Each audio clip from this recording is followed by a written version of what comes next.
Hi, this is Tim, and I've been doing some more testing of the X10 quadcopter today. As you'll see in a minute, it didn't end well.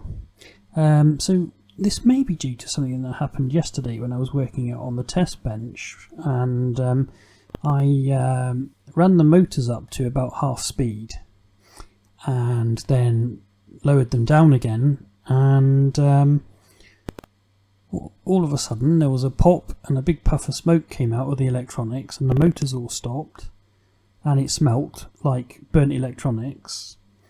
And so I turned it all off, waited a couple of minutes, turned it all on, and it all booted up and worked fine.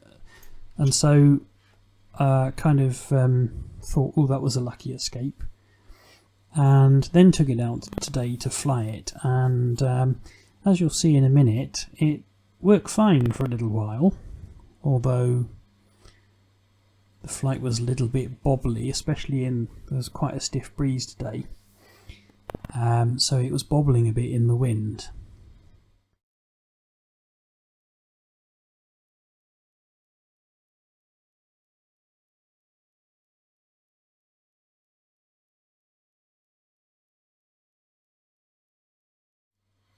Okay, so we went down to the bottom of the field.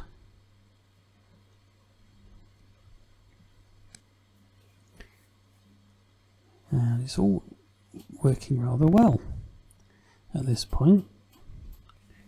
I've got my link quality is 100%, so my control link.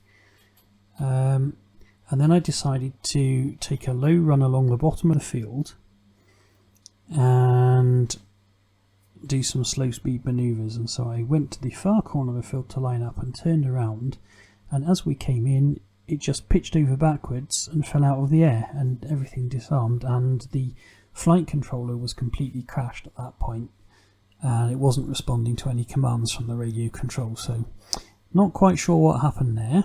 I suspect though my flight control electronics might be on the blink, so might be time to replace those. So anyway, that's what happened. I've been Tim, thanks for watching, and goodbye.